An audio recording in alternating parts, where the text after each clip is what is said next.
Hi friends, ഇന്ന് നമ്മൾ 4ാം ക്ലാസ്സിലെ EVSൻ്റെ ഓണം എക്സാമിൻ്റെ മോഡൽ ക്വസ്റ്റ്യൻ പേപ്പറാണ് ഡിസ്കസ് ചെയ്യുന്നത്. എക്സാമിന് എങ്ങനെയൊക്കെയുള്ള ക്വസ്റ്റ്യൻസ് ആണ് വരിക എന്ന് നമുക്ക് നോക്കാം. ഫസ്റ്റ് വരുന്നത് പ്രവർത്തനം 1, കേരളത്തിലൂടെ. തന്നിരിക്കുന്ന സൂചനകളുടെ സഹായത്തോടെ കേരളത്തെക്കുറിച്ചൊരു കുറിപ്പ് തയ്യാറാക്കൂ.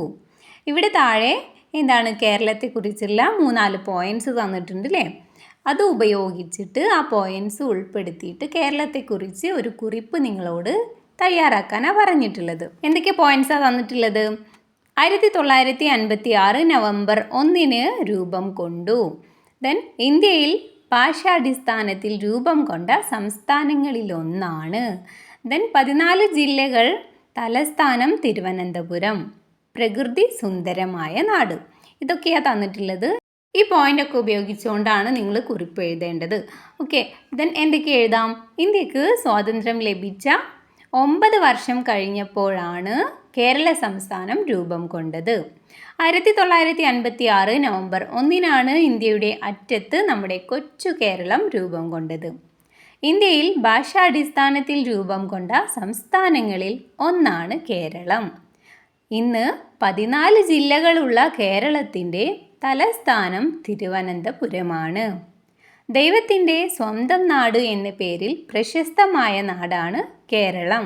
കേരളത്തിലെ ഏറ്റവും വലിയ ജില്ല പാലക്കാട്, ഏറ്റവും ചെറുത് ആലപ്പുഴയാണ്.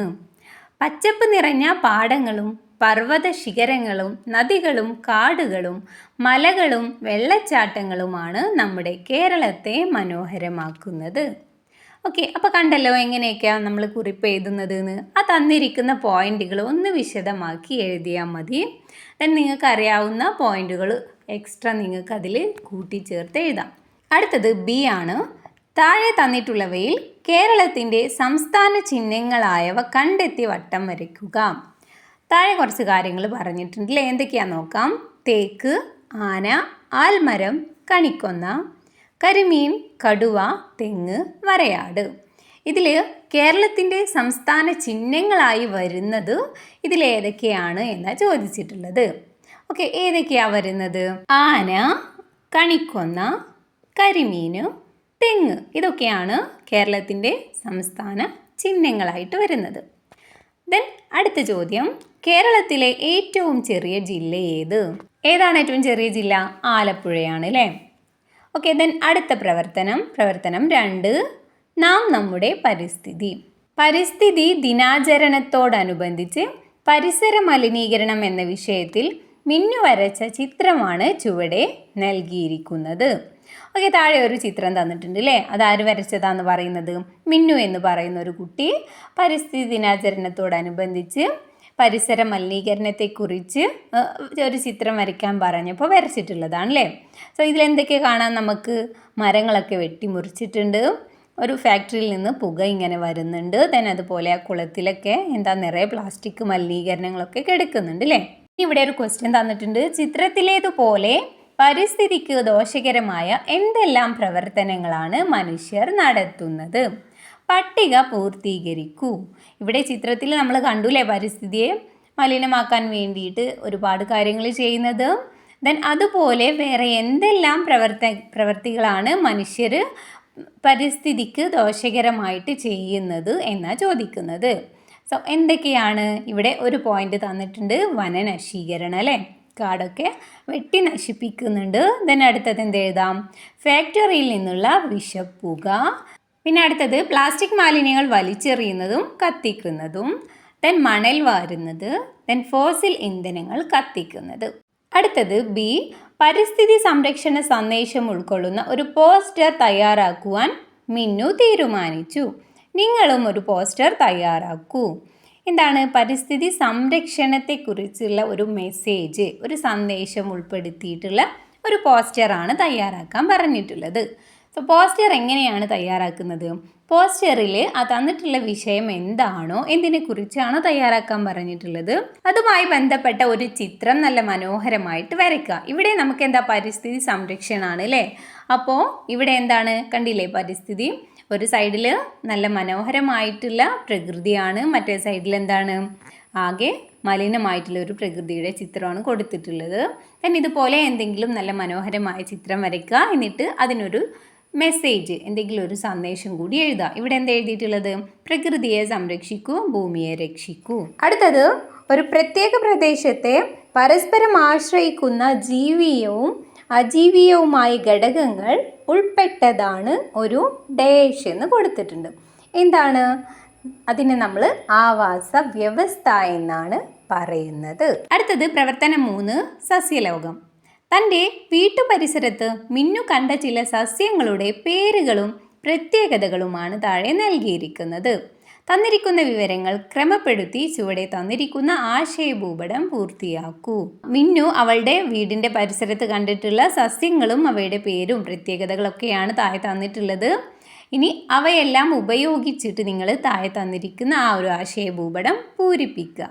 ബ്രാക്കറ്റിൽ തന്നിട്ടുള്ള പോയിന്റ് ഏതൊക്കെയാണ്? തെങ്ങ്, പുല്ല്, ചെമ്പരത്തി, പ്ലാവ്, പയറ്, കരിമ്പ്, സമാന്തര സിരാവിന്യാസം, ജാലികാ സിരാവിന്യാസം, തായ്വേരുപടലം, നാരുവേരുപടലം. ഇനി ആശയഭൂപടം നോക്കാം. ആദ്യം എന്താണ്? സസ്യങ്ങൾ എന്ന് എഴുതിയിട്ടുണ്ട് അല്ലേ? then അതിൻ്റെ 2 സൈഡിലായിട്ട് എന്തൊക്കെയാണ് എഴുതിയിട്ടുള്ളത്? വേരുപടലം സവിശേഷത എന്ന് എഴുതിയിട്ടുണ്ട് അല്ലേ? ആ ബ്രാക്കറ്റിൽ നമുക്ക് 2 വേരുപടലങ്ങൾ തന്നിട്ടുണ്ട്. ഏതൊക്കെയാണ്? തായ്വേരുപടലം, അതുപോലെ നാരുവേരുപടലം. then അതിന് താഴെയായിട്ട് സിരാവിന്യാസം സവിശേഷതകൾ അല്ലേ? അപ്പോൾ നമ്മൾ നോക്കുക, തായ്വേര് പടലത്തിന് ഏത് സിരാവിന്യാസമാണ് വരുന്നത് എന്ന്. ഏതാണ്? നമ്മൾ പഠിച്ചിട്ടുണ്ടായിരുന്നു, ജാലികാ സിരാവിന്യാസം. then നാരുവേര് പടലത്തിന് ഏതാണ് വരുന്നത്? സമാന്തര സിരാവിന്യാസം. ഇനി അതിനുള്ള ഉദാഹരണങ്ങളാണ് അതിൻ്റെ താഴെയായിട്ട് എഴുതാനുള്ളത്. ജാലികാ സിരാവിന്യാസത്തിൽ വരുന്നത് ഏതൊക്കെയാ? ചെമ്പരത്തി, പയറ്, പ്ലാവ്. സമാന്തര സിരാവിന്യാസത്തിൽ വരുന്നത് പുല്ല്, കരിമ്പ്, തെങ്ങ്. നിങ്ങൾ എക്സാമിന് പോകുമ്പോൾ ഈ വിഷയം നല്ല രീതിയിൽ, ഈ സസ്യങ്ങൾ എന്ന് പറയുന്ന ആ ഒരു ടോപ്പിക്ക് നല്ല രീതിയിൽ പഠിച്ചു വേണം പോകാനായിട്ട്. തായ്വേര് പടലം, നാരുവേര് പടലവും അതുപോലെ സിരാവിന്യാസങ്ങൾ എങ്ങനെയാണ് വരുന്നത്, അതിനുള്ള ഉദാഹരണങ്ങൾ ഏതൊക്കെയാണ് എന്നൊക്കെ നല്ല രീതിയിലൊന്ന് പഠിച്ചിട്ട് വേണം പോകാനായിട്ട്. എക്സാമിന് ഉറപ്പായിട്ടും അതിൽ നിന്ന് ക്വസ്റ്റ്യൻസ് വരും. ഇനി അടുത്തത്, ശരിയോ തെറ്റോ? തായ്വേര് പടലമുള്ള സസ്യങ്ങളിലെ വേരുകൾ കൂടുതൽ ആഴത്തിൽ വളരുന്നു. ഇത് ശരിയാണോ തെറ്റാണോ എന്ന് ചോദിക്കുന്നത്. എന്താണ്? ശരിയാണ്. ഇനി പ്രവർത്തനം 4, വിത്തിനുള്ളിലെ ജീവൻ. ലഘു പ്രൊജക്റ്റിൻ്റെ ഭാഗമായി മിന്നു ചെയ്ത വിത്ത് മുളപ്പിക്കലിൻ്റെ വിവിധ ഘട്ടങ്ങളുടെ ചിത്രങ്ങൾ ചുവടെ തന്നിരിക്കുന്നു. ഒരു പ്രൊജക്റ്റ് ചെയ്യാൻ വേണ്ടിയിട്ട് മിന്നു കുറച്ച് വിത്ത് മുളപ്പിച്ചിട്ടുള്ളതാണ് ഇവിടെ താഴെ തന്നിട്ടുള്ള ആ ചിത്രങ്ങൾ. then വിത്ത് 1, വിത്ത് 2 എന്ന് എഴുതിയിട്ട് 2 ബോക്സിലായിട്ട് ഇവിടെ തന്നിട്ടുണ്ട് അല്ലേ? ഇനി ചോദ്യം വരുന്നത്, ചിത്രങ്ങൾ നിരീക്ഷിച്ച് ചുവടെ ചേർത്തിരിക്കുന്ന പട്ടിക പൂർത്തിയാക്കൂ. ശരിയായ കളത്തിൽ ടിക്ക് ചെയ്യാനാണ് പറഞ്ഞിട്ടുള്ളത്. ഓക്കെ, അപ്പോൾ ഈ 2 ചിത്രങ്ങളും നിരീക്ഷിക്കുക. എന്നിട്ട് അതിൽ വരുന്ന പ്രത്യേകതകൾ എന്തൊക്കെയാണെന്ന് നിങ്ങൾ നോക്കി മനസ്സിലാക്കുക. എന്നിട്ട് വേണം താഴെയുള്ള പട്ടിക പൂർത്തിയാക്കാനായിട്ട്. എന്തൊക്കെയാണ് പട്ടികയിൽ തന്നിട്ടുള്ളത്? വിത്ത് 1, വിത്ത് 2 എന്ന് എഴുതിയിട്ടുണ്ട്. then വേര് പടലം ഏതൊക്കെയാണെന്നാണ് അല്ലേ? ആദ്യത്തെ വിത്ത് 1 വരുന്ന വേര് പടലം ഏതാണ്? ഇവിടെ തായ്വേര് പടലമെന്നും നാരുവേര് പടലമെന്നും തന്നിട്ടുണ്ട് അല്ലേ? അതിൽ നാരുവേര് പടലമാണ് വിത്ത് 1-ൻ്റെത്. അപ്പോൾ നമ്മൾ ആ കോളത്തിൽ ടിക്ക് ചെയ്യാം. then വിത്ത് 2-ൻ്റെ എങ്ങനെയാണ് വരുന്നത്? തായ്വേര് പടലാണ് അല്ലേ? അപ്പോൾ നമുക്ക് തായ്വേര് പടലത്തിൽ ടിക്ക് ചെയ്യാം. ഇനി സിരാവിന്യാസം നോക്കാം. അത് എങ്ങനെയാണ് വരുന്നത്? വിത്ത് 1-ൻ്റെത് സമാന്തര സിരാവിന്യാസമാണ്. വിത്ത് 2-ൻ്റെയോ ജാലികാ സിരാവിന്യാസമാണ്. then അടുത്തത് ബീജപത്രങ്ങളുടെ എണ്ണാണ്. ആ ചിത്രം നോക്കിയാൽ നമുക്ക് മനസ്സിലാക്കാം. വിത്ത് 1-ന് എത്ര ബീജപത്രം ഉണ്ട്? ആകെ 1 വരുന്നുള്ളൂ അല്ലേ? വിത്ത് 2-ലോ 2 എണ്ണം ഉണ്ട് അല്ലേ? ഇനി അടുത്ത ക്വസ്റ്റ്യൻ, വിത്ത് മുളയ്ക്കുമ്പോൾ ആദ്യം പുറത്ത് വരുന്ന ഭാഗം ഏതാണ്? ബീജമൂലമാണ് ആദ്യം പുറത്ത് വരുന്നത്. then അടുത്ത ക്വസ്റ്റ്യൻ, ബീജശീർഷം വളർന്ന് സസ്യത്തിൻ്റെ ഏതു ഭാഗമായി മാറുന്നു? ശരി ഉത്തരം ടിക്ക് ചെയ്യുക. ബീജശീർഷം വളർന്നിട്ട് ഏത് ഭാഗമാകുന്നത്? ഇവിടെ ഓപ്ഷൻസ് തന്നിട്ടുണ്ട് അല്ലേ? പൂവ്, ഇല, കാണ്ഡം, വേര്. ഏതാണ്? കാണ്ഡമാണ് ആൻസർ വരുന്നത്. പ്രവർത്തനം 5, സ്വാതന്ത്ര്യ സമര ചരിത്രം. ഈ വർഷത്തെ സ്വാതന്ത്ര്യ ദിനാഘോഷത്തിൻ്റെ ഭാഗമായി സ്കൂളിൽ നടന്ന ചിത്ര പ്രദർശനത്തിൽ കണ്ട ഒരു ചിത്രം ചുവടെ കൊടുത്തിരിക്കുന്നു. ഓക്കെ, താഴെ ഒരു ചിത്രം കാണാം അല്ലേ? then ചിത്രവുമായി ബന്ധപ്പെട്ട കൂടുതൽ വിവരങ്ങൾ മിന്നു തൻ്റെ ഡയറിയിൽ കുറിച്ചിട്ടിരിക്കുന്നത് വായിക്കൂ. ഇനി എന്താ പറയുന്നത്, ഈ ചിത്രവുമായി ബന്ധപ്പെട്ടിട്ടുള്ള കുറച്ച് വിവരങ്ങൾ മിന്നു അവളുടെ ഡയറിയിൽ എഴുതി ചേർത്തിട്ടുണ്ട്. അതിവിടെ താഴെ കൊടുക്കുന്നുണ്ട്. ആൾക്കൂട്ടത്തിനു നേരെ വെടിവെക്കുവാൻ ജനറൽ ഡയർ ഉത്തരവിട്ടു. 100 കണക്കിന് ഇന്ത്യക്കാർക്ക് ജീവൻ നഷ്ടപ്പെട്ടു. 1919 ഏപ്രിൽ 13 ബ്രിട്ടീഷ് അതിക്രമങ്ങൾക്കെതിരെ സമാധാനപരമായി പ്രതിഷേധിച്ച സമ്മേളനം. പഞ്ചാബിലെ ജാലിയൻ വാലാബാഗ് മൈതാനം. ഇന്ത്യക്കാർക്കെതിരെയുള്ള ബ്രിട്ടീഷുകാരുടെ ക്രൂരത.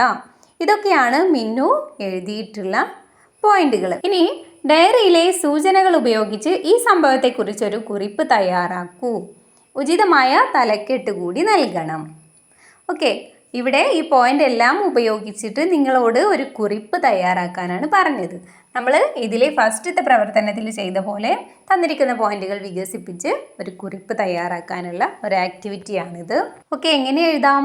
ബ്രിട്ടീഷ് ഭരണകാലത്ത് 1919 ഏപ്രിൽ 19 ഇന്ത്യൻ സ്വാതന്ത്ര്യ സമരത്തിനിടയിൽ നിലവിളി ശബ്ദങ്ങൾ ഉയർന്നുകേട്ട ആ ദിനം. പഞ്ചാബിലെ അമൃത്സറിൽ ജാലിയൻ വാലാബാഗിൽ ബ്രിട്ടീഷ് പട്ടാളം നടത്തിയ വെടിവെപ്പിൽ 1000-ലേറെ സ്വാതന്ത്ര്യ സമര ഭടന്മാരാണ് കൊല്ലപ്പെട്ടത്. ബ്രിട്ടീഷ് ഭരണകൂടത്തിന്റെ അടിച്ചമർത്തലുകൾക്കെതിരെ പ്രതിഷേധിച്ചുകൊണ്ട് ജാലിയൻ വാലാബാഗിലെ മൈതാനത്ത് ഒത്തുകൂടിയ 20,000-ഓളം വരുന്ന ജനങ്ങൾക്കു നേരെയാണ് ജനറൽ ഡയറിന്റെ നിർദ്ദേശപ്രകാരം ബ്രിട്ടീഷ് പട്ടാളം വെടിയുതിർത്തത്. മൈതാനത്തിന്റെ വാതിലുകളെല്ലാം അടച്ച ശേഷം 50ഓളം പട്ടാളക്കാർ 10 മിനിറ്റോളം തുടർച്ചയായി വെടിയുതിർക്കുകയായിരുന്നു. ഇനി ഇതിനൊരു തലക്കെട്ട് കൊടുക്കാൻ പറഞ്ഞിട്ടുണ്ട്. എന്ത് എഴുതാം? ജാലിയൻ വാലാബാഗ് കൂട്ടക്കൊല. ഈ താഴെ ചിത്രവുമായി ബന്ധപ്പെട്ട പ്രസ്താവനകൾ കണ്ടെത്തി വരച്ച് യോജിപ്പിക്കാനുള്ള ഒരു ആക്ടിവിറ്റിയാണ് അല്ലേ. ഒരു സൈഡിൽ ചിത്രങ്ങൾ തന്നിട്ടുണ്ട്, മറ്റേ സൈഡിൽ അവർക്ക് മാച്ചായിട്ടുള്ള കുറച്ച് പ്രസ്താവനകൾ തന്നിട്ടുണ്ട്. അതിൽ മാച്ചായത് തമ്മിൽ യോജിപ്പിക്കാനാണ് പറയുന്നത്. ആദ്യം തന്നിട്ടുള്ള പ്രസ്താവന നോക്കാം. ആദ്യത്തെ പ്രസ്താവന, ഇന്ത്യയുടെ ഉരുക്കു മനുഷ്യൻ എന്നറിയപ്പെടുന്നത് ആരാണെന്നാണ്. ആരാണ്? ഈ സൈഡിൽ ചിത്രങ്ങളാണ് തന്നിട്ടുള്ളത്, പേരുകളെല്ലാം. ഇന്ത്യയുടെ ഉരുക്കു മനുഷ്യൻ എന്നറിയപ്പെടുന്നു. ആരാണ്? യെസ്, നമുക്കറിയാം ആരായിരുന്നു. സർദാർ വല്ലഭായ് പട്ടേലാണ് ഇന്ത്യയുടെ ഉരുക്കു മനുഷ്യൻ എന്നറിയപ്പെടുന്നത്. സോ അത് തമ്മിൽ മാച്ച് ചെയ്യാം. ഇനി അടുത്ത പ്രസ്താവന, ഇന്ത്യയുടെ ആദ്യ രാഷ്ട്രപതി ആരാണ്? രാജേന്ദ്ര പ്രസാദ് ആണ് അല്ലേ. അപ്പോൾ ഏതാണ്? മൂന്നാമത്തെ ചിത്രമാണ്. സോ അത് തമ്മിൽ മാച്ച് ചെയ്യാം. അടുത്ത പ്രസ്താവന, നവംബർ 14 ജനിച്ചു ചാച്ചാജി എന്നറിയപ്പെടുന്നു. എല്ലാവർക്കും അറിയാം അല്ലേ. ആരാണ്? ജവഹർലാൽ നെഹ്റു ആണ്. ആദ്യത്തെ ചിത്രമാണ്. ദെൻ അടുത്തത്, കേരള ഗാന്ധി എന്നറിയപ്പെടുന്നത് ആരെയാണ്? രണ്ടാമത്തെ പിക്ചറാണ്. കേളപ്പനാണ്. അടുത്തത് പ്രവർത്തനം 6, മിന്നുവിൻ്റെ ചിത്രശേഖരം. തൻ്റെ ശേഖരണ പുസ്തകത്തിൽ ഒട്ടിക്കാനായിട്ട് മിന്നു ശേഖരിച്ച ചിത്രങ്ങളാണ് ഇവിടെ താഴെ നമുക്ക് തന്നിട്ടുള്ളത്. എന്തൊക്കെയാണ്? തവളയുണ്ട്, ദെൻ എന്താണ്? നീരാളിയുണ്ട്, അണ്ണാനുണ്ട്, പരുന്തുണ്ട്, മീനുണ്ട്, ആനയുണ്ട്, ഡോൾഫിൻ ഉണ്ട്. ഇനി ചിത്രത്തിലെ ജീവികളെ ചുവടെ തന്നിരിക്കുന്ന പട്ടികയിൽ തരംതിരിക്കാനാണ് പറയുന്നത്. താഴെ ഒരു പട്ടിക തന്നിട്ടുണ്ട്. ഇനി ആ മുകളിൽ നമുക്ക് നൽകിയിട്ടുള്ള ആ ചിത്രങ്ങളുണ്ടല്ലോ, അതിലുള്ള ഓരോന്നിനെയും താഴെയുള്ള പട്ടികയിൽ നിങ്ങളോട് തരംതിരിച്ച് എഴുതാനാണ് പറയുന്നത്. എന്തൊക്കെയാണ് പട്ടികയിൽ തന്നിട്ടുള്ളത്? കരയിൽ മാത്രം ജീവിക്കുന്നവ ഏതൊക്കെയാണെന്ന് എഴുതണം. ദെൻ വെള്ളത്തിൽ മാത്രം ജീവിക്കുന്നവ ഏതൊക്കെയാണെന്ന് എഴുതണം. ദെൻ കരയിലും വെള്ളത്തിനും ജീവിക്കുന്നവ ഏതൊക്കെയാണെന്ന് എഴുതണം. ഓക്കെ, അപ്പോൾ കരയിൽ മാത്രം ജീവിക്കുന്നത് ഏതൊക്കെയാണ്? ആന, അണ്ണാൻ, പരുന്ത്. ദെൻ വെള്ളത്തിൽ മാത്രം ജീവിക്കുന്നതോ? മത്സ്യം, നീരാളി, ഡോൾഫിൻ. ഇനി വെള്ളത്തിലും കരയിലും ജീവിക്കുന്നത് ഏതാ? തവളയാണ്. ഇനി അടുത്തത്, മത്സ്യത്തിന് വെള്ളത്തിൽ ജീവിക്കുന്നതിന് സഹായകമായ ശാരീരിക സവിശേഷതകൾ എന്തെല്ലാം എന്നാണ് ചോദിക്കുന്നത്. എന്ത് സവിശേഷതയുള്ളത് കൊണ്ടാണ് മത്സ്യങ്ങൾ വെള്ളത്തിൽ ജീവിക്കുന്നത് എന്നാണ് അല്ലേ. എന്താണ്? അവയുടെ ആ ആകൃതിയും അതുപോലെ തുഴ പോലുള്ള ചിറകുകളും.